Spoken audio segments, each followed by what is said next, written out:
Bom, uma das questões que você levantou é que as pessoas casam com outras semelhantes em escolaridade, por exemplo. Como é que é isso? Por que as pessoas procuram gente parecida para casar? Ah, então, essa é uma boa pergunta. Eu não sei se as pessoas procuram exatamente pessoas parecidas para casar, mas talvez pelo ambiente que você vive, né, a sua vizinhança, os seus conhecidos, onde você estuda, né, para a universidade onde você vai, você acaba transitando com pessoas mais parecidas. E aí, por isso que você acaba tendo casamentos é, assim, entre pessoas mais parecidas. Então, por exemplo, quando você olha para a educação, ou mesmo quando você olha para a religião ou raça, você acaba tendo o que a gente chama em economia de positive assortative mating. Mas aí eu até vou aproveitar um pouquinho essa sua pergunta para falar a questão de educação, que assim, a gente tem isso que a gente chama de positive assortative mating, né? O casamento entre iguais. Então pessoas com graduação casando mais com pessoas que têm graduação, e assim vai. Mas como a gente teve um aumento, né, nas últimas décadas de escolaridade, inclusive um aumento mais forte do nível de escolaridade das mulheres, um efeito que pode ter advindo daí é que as mulheres elas têm na média agora mais anos de escolaridade que os homens, e aí você pode ter um efeito que a gente chama em economia que as mulheres estão casando para baixo. Então você teve um Como é que é isso? O aumento que do que é casar para é, baixo? então é o seguinte, você tem um aumento dos casamentos, né? Entre pessoas de maior escolaridade, então, mulheres de maior escolaridade com homens de maior escolaridade, mas como você tem mais mulheres de alta escolaridade, elas acabam casando com, por exemplo, você tem uma mulher de graduação, mas casa com um homem do ensino médio. Você Mas tem uma mulher com ensino médio, casa com um homem do ensino fundamental. achei curioso isso. Vou conjecturar aqui. Isso tem. Será que tem alguma coisa a ver com machismo? Quer dizer, a mulher ela entra numa posição mais forte na relação? Você acha que tem alguma coisa a ver com isso ou não? Ou só simplesmente faltam pares masculinos, pensando num casamento heterossexual, obviamente, com o ensino superior? Eu acho que não, eu acho que talvez seja uma consequência, simplesmente, Tá. né, que você tem mulheres mais escolarizadas e aí você acaba tendo esse efeito. Se eu não me engano, nos Estados Unidos também Tá. também acontece isso. Só que, diferente de lá, aqui a gente tem, ou em outros países desenvolvidos, né, aí puxando um pouquinho a discussão para a desigualdade de renda, que a educação é um fator importante, aqui a desigualdade de renda ela vem caindo até 2015 e nos países desenvolvidos ela vem aumentando. E isso tem a ver com Então, casamento? isso pode ter a ver com casamento. Então, por exemplo, no Brasil, o padrão de casamento, né, ou seja, a forma como as pessoas casam, olhando exatamente para o nível de escolaridade dos cônjuges, né, ele mudou um pouco. Ela é pequena a diferença, mas ela é estatisticamente significante. E se a gente olhar, né, eu tenho um trabalho com o professor Sérgio Firpo, em que, se a gente olha, a gente faz um corte, né, entre 1992 e 2014.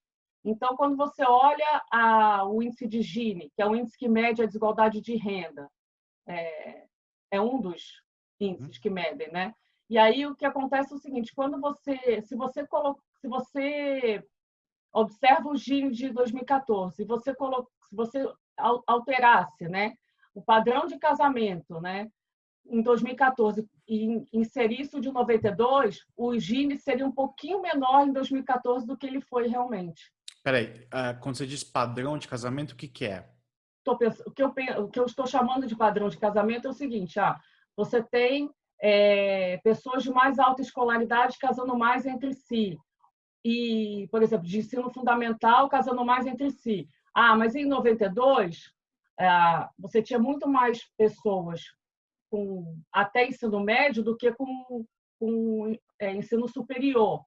Então, o padrão de casamento era um pouco diferente do que em 2014. Então, Uhum. como você tem em 2014 um acentuamento do casamento entre pessoas de alta escolaridade, então você pensa o seguinte: pessoas com mais alta escolaridade, em geral, na média, ganham mais. Uhum. Então, se você tem mais casamentos desse tipo, que acontece?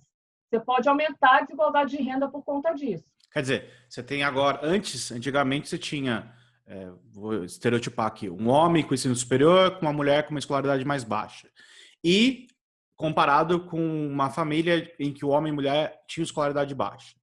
Agora não, agora você tem esse homem com ensino superior e não casa mais com uma mulher com escolaridade baixa. Ele casa com uma mulher que também tem ensino superior.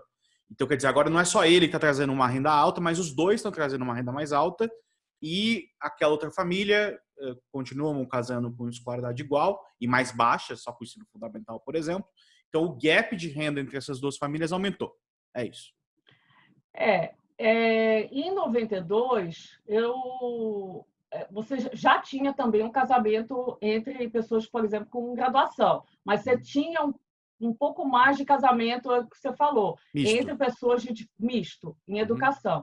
Em 2014, o que acontece? Você continua tendo muito casamento misto entre pessoas com diferentes níveis de escolaridade, mas acentua-se o casamento entre pessoas de maior escolaridade, o que acaba elevando um pouco o índice de Gini. Ou seja, quando você aumenta o índice de Gini, é que você está aumentando a desigualdade. Então, assim, como eu falei, o efeito é pequeno, é bem pequenininho, mas ele é estatisticamente significante. Quer dizer, a desigualdade caiu a despeito dessa mudança composicional de casamentos. E uma coisa que eu acho que é interessante trazer é o seguinte, que isso não acontece, por exemplo, quando teve um estudo feito que está publicado no JPI pelo AICA e outros autores, que eles analisam Estados Unidos, Noruega, Inglaterra, entre outros países, e não acham efeito na mudança do padrão de casamento, apesar que nesses países todos está havendo um aumento da desigualdade de renda. Então, o efeito não vem por aí. Tá. É mais a ver com o retorno da educação. Tá. A gente teve uma queda no retorno da educação nos últimos anos. A explicação que se dá simplesmente porque tem mais gente escolarizada, então o ano a mais escolaridade traz retornos menores, o que é uma boa notícia, né? Quer dizer, se antes era muito alto porque tinha pouca gente escolarizada.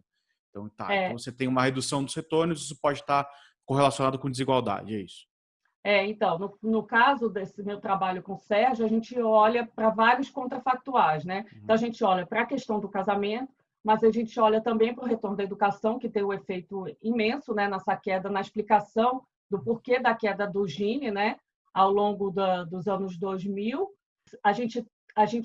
Dois contrafactuais que são muito, muito importantes, eu acho, que é a participação da mulher no mercado de trabalho e a redução do gap salarial entre homens e mulheres.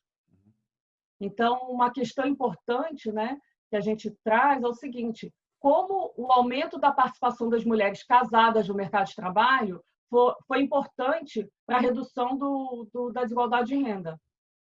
E foi importante. Então, foi importante. E também a redução do gap salarial. Então, quanto menos as mulheres ficam fora do mercado de trabalho, você tem licença maternidade.